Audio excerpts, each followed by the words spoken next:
As iron sharpens iron, so does one man sharpen another. A friend can show you the way to a better you, but sometimes so can a rival. The Canadian wilderness is a field for an eternal game of cat and hare, an arms race of snowmanship and speed on unsteady ground. The lynx and the hare are locked in a chase that has molded both of their bodies into machines built for a frigid life, death, and taxonomy.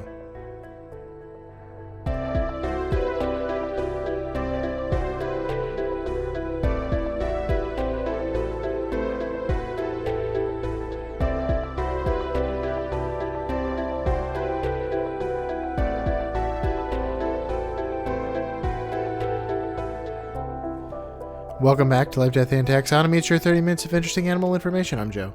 And I'm Carlos. Thank you to Cassie for the creation of our theme song. To hear more of Cassie's music, please search Cassie Michelle on YouTube or Spotify.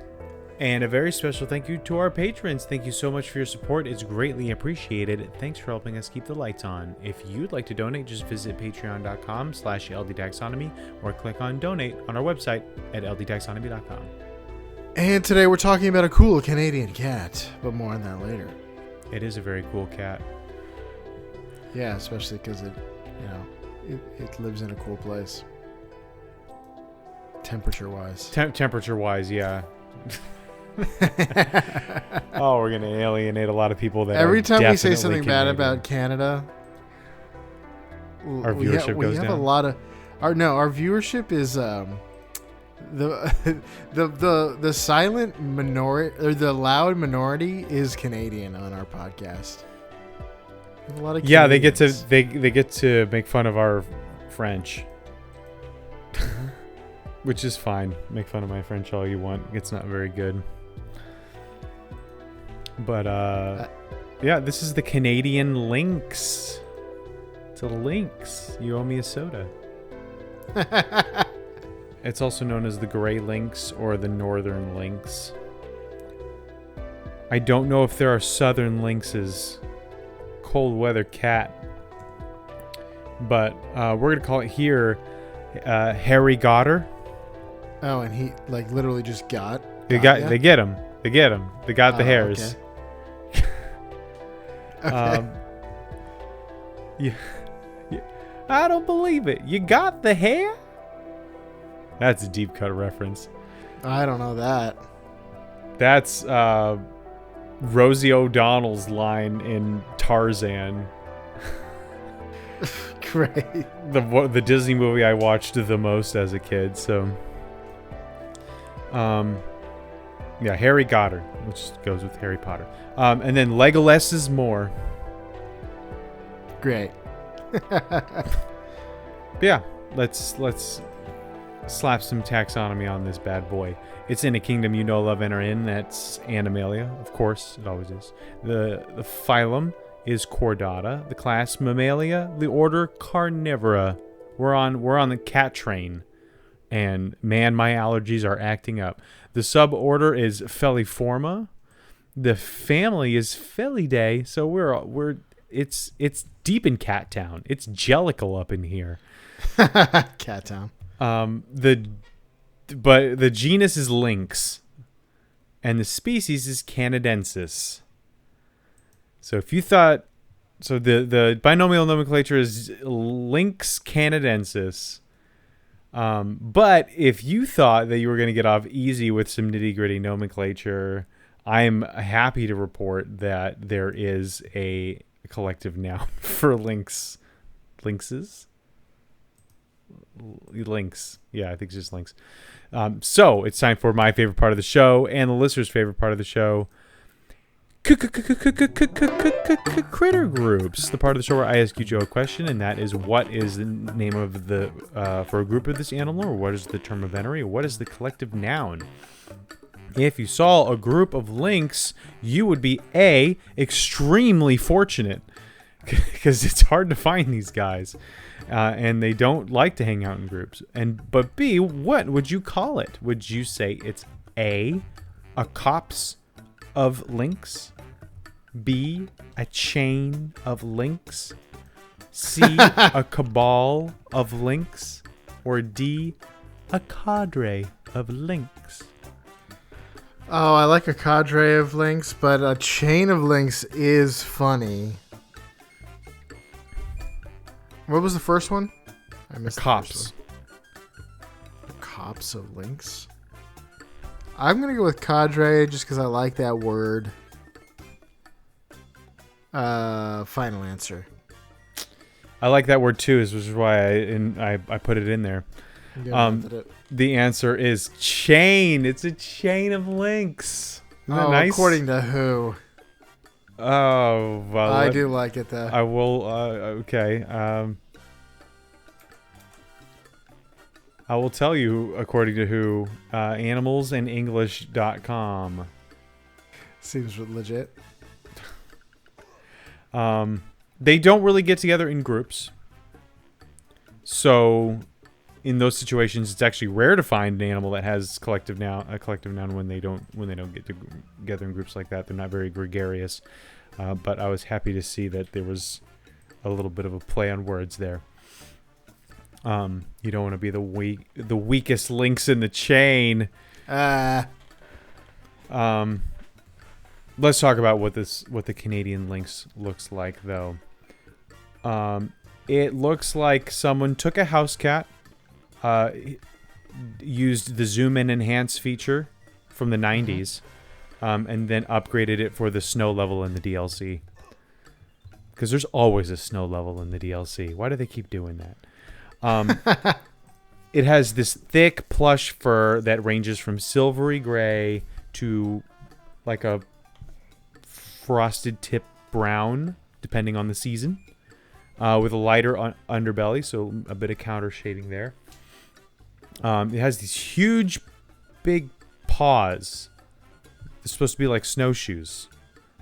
Canadian lynx spends a lot of its time mittens in deep snow, so yes, it has like these big mittens that distribute its weight across the snow so it doesn't sink in.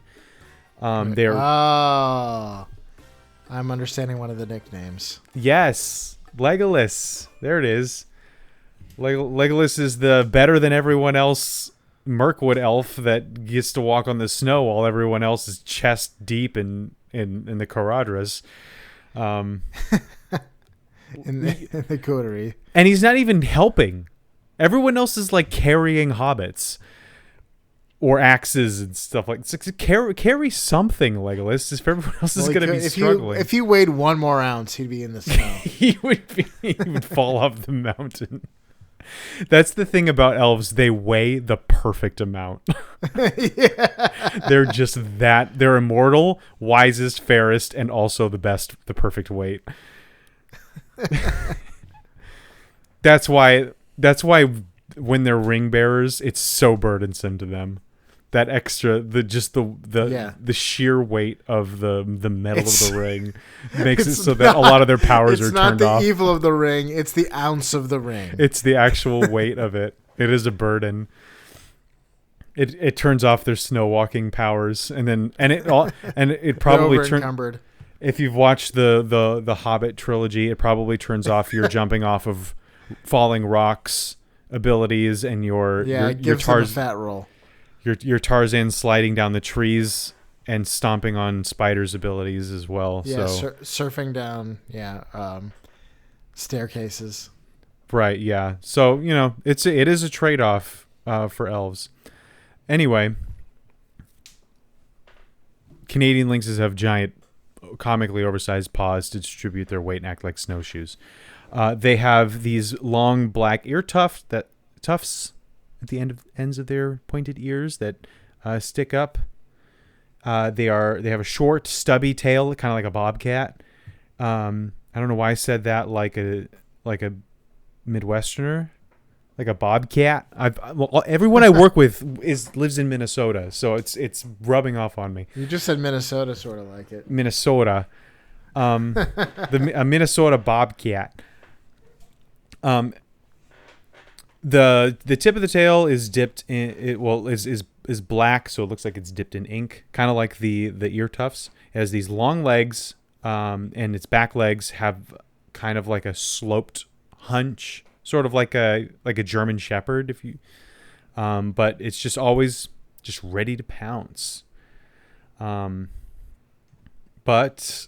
it's big. It's a big cat. I mean, it's not like a tiger, but it's a house cat on steroids. It's a Maine Coon on steroids. But how big is it, Joe? What a great question. Welcome to the beloved Measure Up segment, the official listeners part of the show. The part of the show when we present the animal size and dimensions in relatable terms through a quiz that's fun for the whole family. It's also part of the show that's introduced by you. When you send an audio of yourself singing, or chittering the words Measure Up into ldtaxonomy@gmail.com. We don't have a new Measure Up intro this week, but that means you get to hear from an animal, and Carlos has to talk about it. I have to talk about it. I don't even have to guess. You have to discuss it. I just have to yes and. You have to yes and to this cat. To a lynx. Is Ratchet from Ratchet and Clank a lynx? I don't know. Without further ado, the listener's favorite part of the show. I mean, just a regular part of the show. Yeah, don't be lying.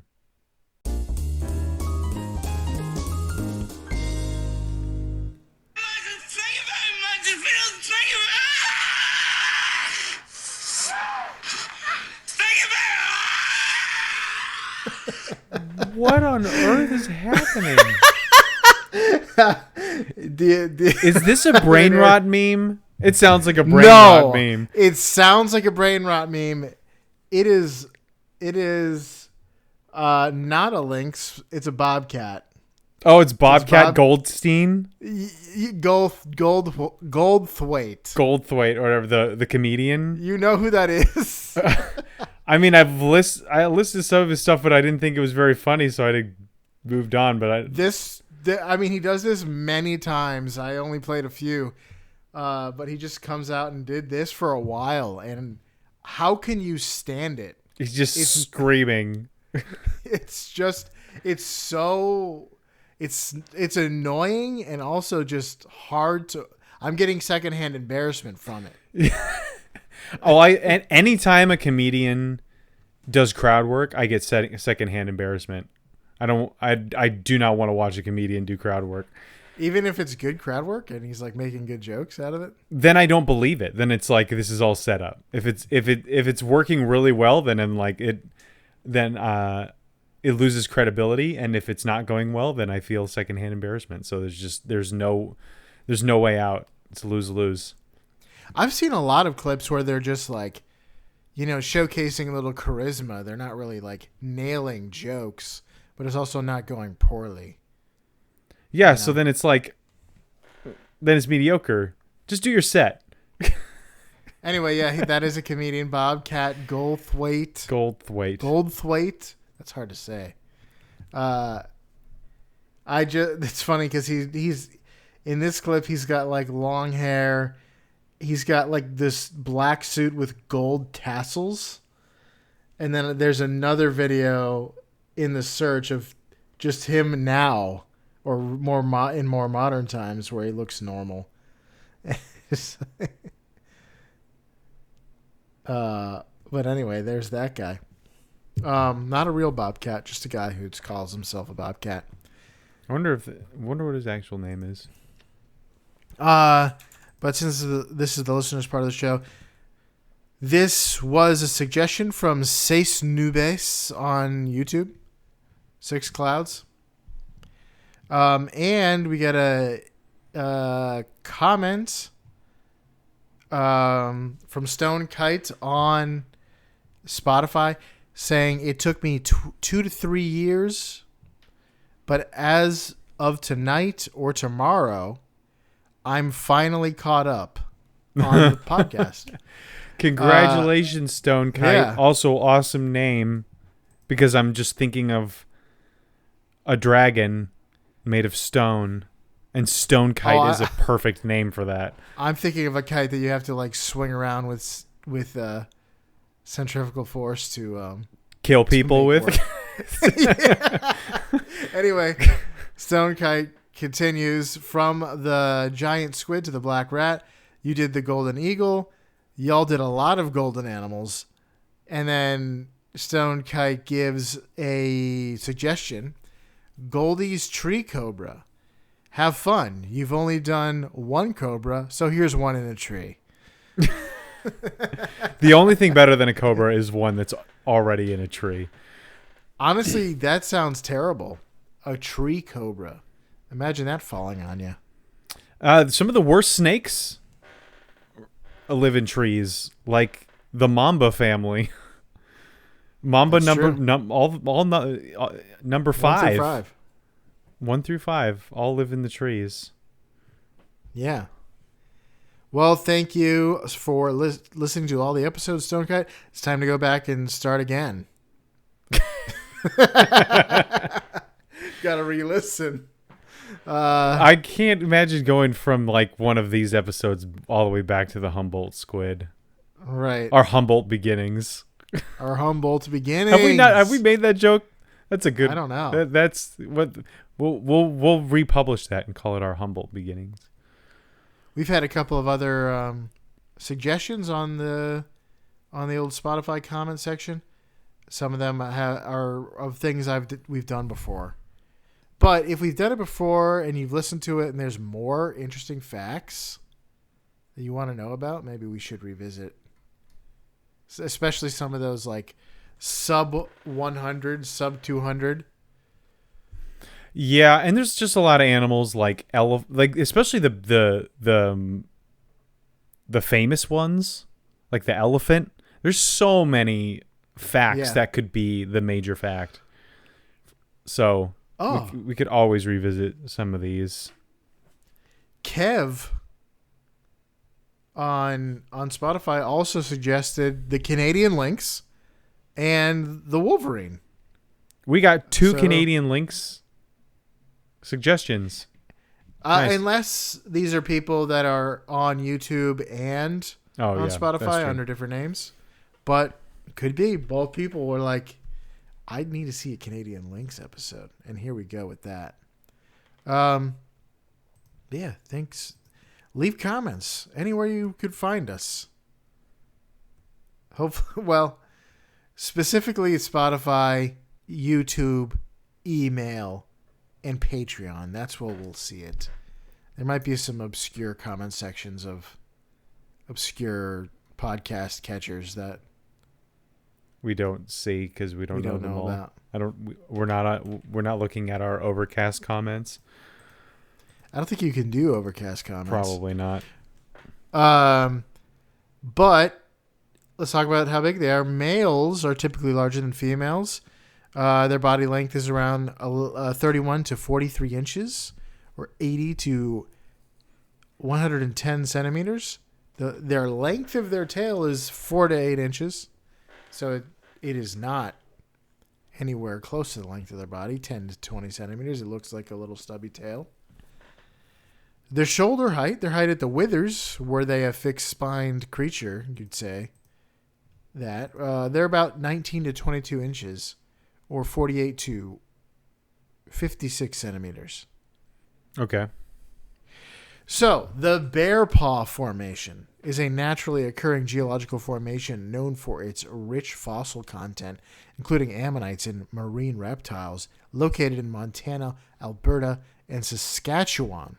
Didn't the Ammonites attack the Israelites before they crossed the Jordan? Yeah. Well, that's why God encased them in the Bear Paw Formation for their sins. Og and Magog. Ammonites. That's what it is, right? Ammonitees. It's either Ammonites or Amalekites. I'm not sure which one, but well, true or false, a large ammonite fossil in the Bear Paw Formation is about the same length as the height of a Canadian lynx. Do you know what an ammonite is? Besides the people group yes, from an ancient Canaan? an ancient Canadian. I almost said Canadian Canaanite warrior. No, I don't know what an ammonite is. It's a Omanti, the Pokemon. Omanite. Omanite. Looks like Omanti to me when I was a kid. It's a nautilus kind of thing? It's like a nautilus type thing. Huh. At the withers, you said? Yes, their height. Shoulder height. That's pretty big. I'll take it. Yes. 22, 1-to-1. 22 inches. I guess the diameter of this nautilus thing. So Yes. Yeah. yeah.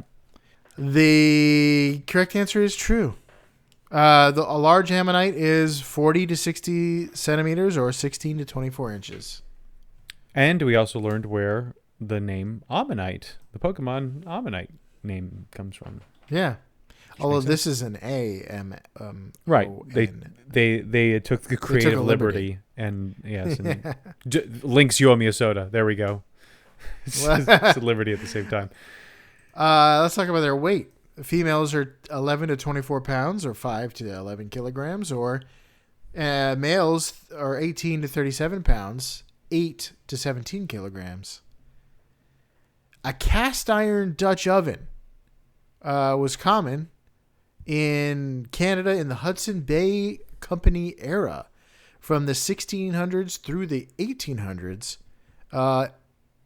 on fur trading expeditions. Today, artifacts can be found around fur trading sites. True or false? A large cast iron Dutch oven from the period could be the weight of a male bobcat. 37 pounds? 37 pounds. I mean, I guess it is a whole like Dutch oven. It's not just like a pan. Could be. Now you're adding some like variance, some conditionality to it. Of course, it probably could Wait. be. You could also tie like helium balloons to it and make it a little lighter. A little lighter, but you could also put a bunch of rocks into it and make it a lot heavier. I'm cooking rocks. I think it's heavier. No, I think it's heavier.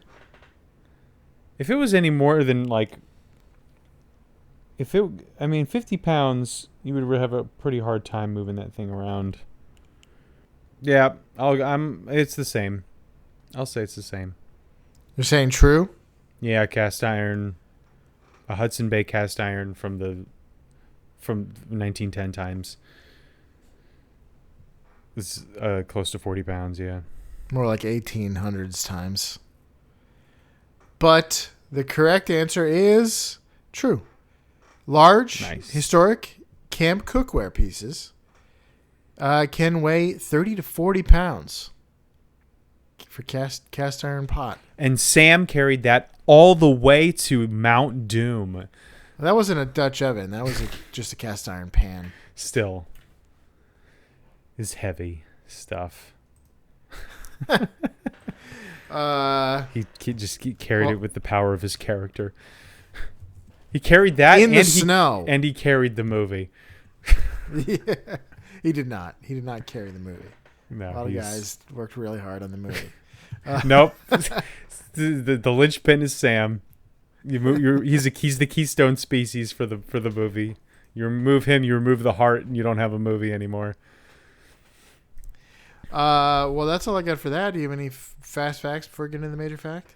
I do. So, as the name and nomenclature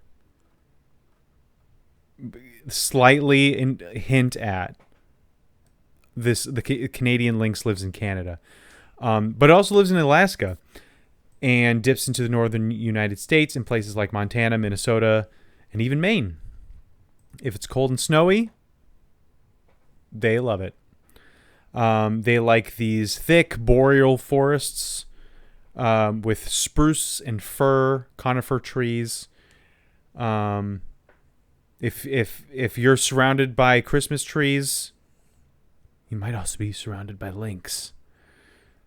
Probably not. They eat almost exclusively snowshoe hares. Not casually, not occasionally. This is ride or die levels of culinary commitment. And I'll leave that at that. They are solitary. They are stealthy. They are ambush predators because hares they're fast and wary. So you got to be able to. They're hairy and wary. They're hairy. You're a wizard, Harry. Harry and the And Hendersons. you're a hairy wizard. I've never seen Harry and the Hendersons. When I was a Neither kid, have I. that looked White Fang's terrifying. What? White Fang's better. You might as well watch White Fang. What does White Fang and Harry and what do White Fang and Harry and the Hendersons have to do with each other? They both have the scene where the human character uses tough love to try to get the animal character to go away. Yeah, can't you see we don't want you no more? The lassie or the old yeller thing. Okay. The thing when I think of Harry and the Hendersons, I think of Alf more than anything else. But definitely don't think of White Fang. Yeah. So for the Lynx, the breeding season hits in late winter. The gestation. I can't say it. The gestation is about 63 to 70 days, and they have a litter of 1 to 4 kittens. They can live for up to 15 years in the wild, even longer in captivity, because they're being fed regularly. And they're pretty solitary. Like I said, they don't really only get together during mating season or when raising kittens. They have all kinds of weird cat sounds. I live in Jacksonville. We have a cat problem. It seems like no matter where you go, there's a bunch of wild cats. Not wild cats, but stray cats. And just yesterday, I was working here on my laptop, and I thought that there were children dying outside my window. And I just came out and looked like, who's hurt? And it's just cats being mean to each other. Cats make the weirdest sounds. They do. But yeah, they have yowls and growls and meows and blood-curdling screams, and they can do everything from sound like they're saying something to you in English to sounding like dial-up internet. So the wide range of vocal talent. They are not apex predators in their environment. They need to keep an eye out for wolves, cougars, and humans. Humans hunt them for their meat and fur. Kittens have to keep an eye out for owls and birds of prey. And I'll leave it at that. Okay. I'm calling this major fact. Hares eat lynx? ? Canadian lynx, they're considered a specialist predator, as opposed to a generalist. Meaning they are adapted to eat one particular thing. And in this case, it is snowshoe hares, as we've been alluding to. But they're so...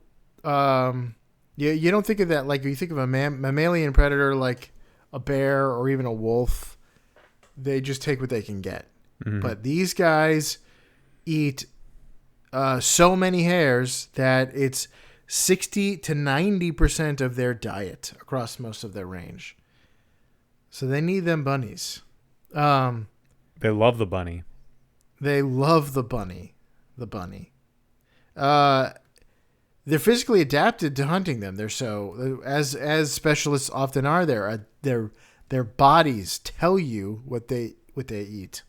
They have those large paws for deep snow, excellent hearing, stealthy movements. They have a longer back legs than they have front legs, which gives them this bounding gait, which is great for strong propulsion in the snow. So they are perfect ambush-style predators for prey, which is fast. So a bunny, a hare is fast, and they're built to catch them. And they get those large ears with the black tufts. And I was trying to find, do the black tufts actually do anything? But I don't know. They did, but their ears are they can detect faint rustling under the snow, locate hidden or hares that aren't in movement, and they pinpoint direction in dense forest. So they're great at stealth, but they're also great at detecting. They're predators. They're seeing in that infrared. Not Yes, actually. just so these hares just need to put mud on their bodies and they'll be invisible. But they're so connected, hares, snowshoe hares, and Canadian lynx, that scientists study populations together and and they can even predict.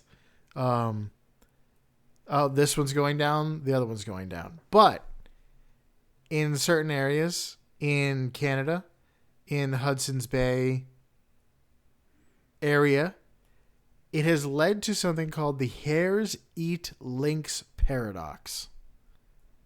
The hares eat the lynx. It's a bizarro world for them. It's bizarro world. The numbers, what do they mean? Amazing. The hares eat lynx paradox refers to an anomalous pattern of observation in historic Hudson's Bay Company fur trading records for snowshoe hares and Canadian lynx pelts. In classical predator-prey theory, the predator population should peak after the prey population. In other words, the prey population hits its most numerous, and then the predator population follows.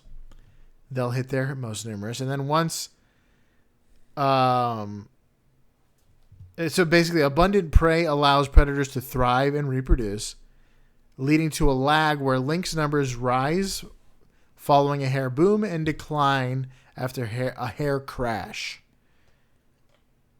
After so hair boom and loss. for after hair loss. But in portions of the pelt data, particularly in analysis from the 19th to the 20th century, early 19th to the 20th century. No, 19th to early 20th century, the 1910 times. The peak in lynx pelts is often leading the peak in hare pelts, meaning lynx harvests appear to peak before hare harvests, and this reversal suggests absurdly that the hares are somehow controlling or eating the lynx population. Hence the hares eat lynx nomenclature for this paradox. But don't worry, there's not actually lynxes eating hares. There are quite a few lynxes eating hares. There's not actually hares eating lynxes. The paradox was found in ecological and highlighted in ecological literature, including the 1973 article by a guy named Michael Gilpin titled provocatively, "Do Hares Eat Lynx?" Which It's clickbait. popularized this phrase. It challenged the direct application of the predator-prey model that is so often used. And the pelt numbers were assumed to be like set in stone, but there's the problem with this data is later research in 2018 resolved the hares eat lynx paradox by showing that human trappers selectively harvest. That's what I was going to say. Yeah. Our science is based off of collected pelts for profit. Driven by higher value of lynx pelts. Yeah. Yeah. So it distorted the records, creating the apparent reversal while wild populations followed the classical patterns. So someone was not using Occam's razor there. Well, I guess what's confusing them is that the pelt data usually followed natural data like that we can observe today. And but there was just a period of time where it's like, what the heck is going on here? The hares are eating the lynx here. What's going on? But it was just that, I guess, lynx values went up that during that time. I just like the idea that it's like a subordinate comes up and says, "Sir, for the first time ever, we have more lynx pelts than hare pelts. Do you think it's because maybe we're harvesting more lynx pelts than hare pelts?" No. The hares must be eating the lynxes. No, but here's the thing.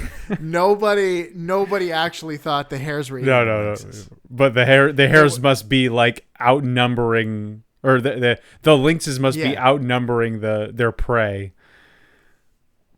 It was a mystery in the data that probably people thought there was some like economic reason for it.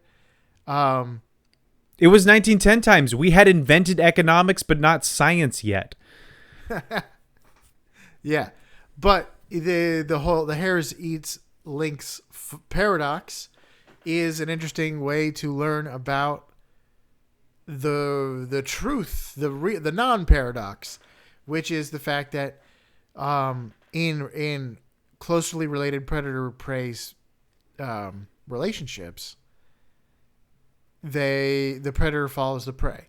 So if there's a ton of food for hares to eat, there's a ton of hares, and then there was a ton of lynx. But because there's a ton of lynx, the lynx eat a ton of hares, and then the population of hares goes down, and then the population of lynx goes down. So there's this delicate balance, a circle of life that can be seen with with three, essentially two species and plants. And this is true of in certain areas, wolves and deer, and it's what a keystone species is based on. Like if you remove that species, you ruin the balance. So it's an interesting way to learn about it. Hares eat lynx. The fact that we killed a bunch of wolves, now we have to hunt deer because there's nothing controlling them except for us and the availability of grass. But yeah, it's a delicate balance. Yes. I'm trying to find a good analogy, but I can't. It's like, nope, I don't have one. If you remove all the pizza from an area, the people leave too. If you remove all the pizza from a youth group. Yes, if you stop having fellowship meals, your attendance drops. Yeah, but the problem is, if your attendance drops, then your tithes drop. And if your tithes drop, then you can't pay for fellowship meals. Yeah, but in this case, it would be if your attendance drops, the pizza population goes out of control. Then it's cloudy with a chance of meatballs. You need teenagers to control the pizza population.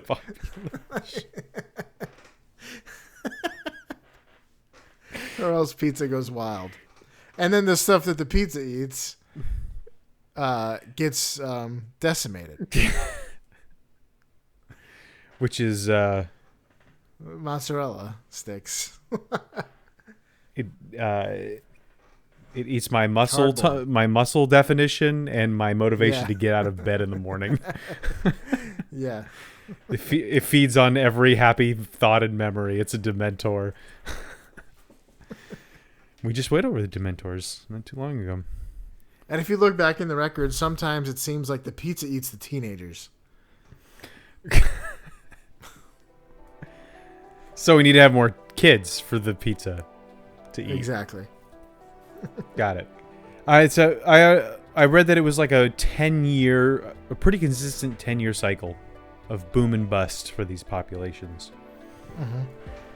Which is interesting. It's like it was the 20s for the lynx and hares. A tale as old as time. Cat and mouse. Okay.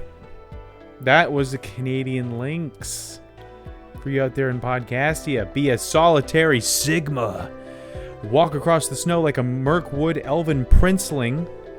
And fluctuate your population numbers based on the availability of your favorite food, like having more kids because there's more pizza in the world, like the Canadian Lynx here in life, death, and taxonomy.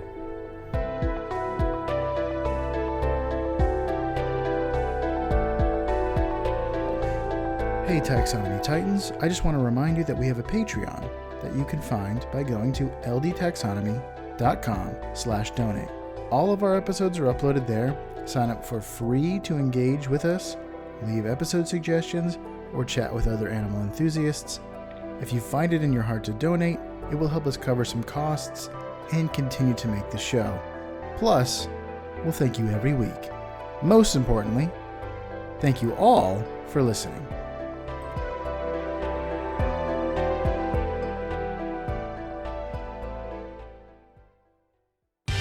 Life, Death, and Taxonomy is my favorite in the world podcast.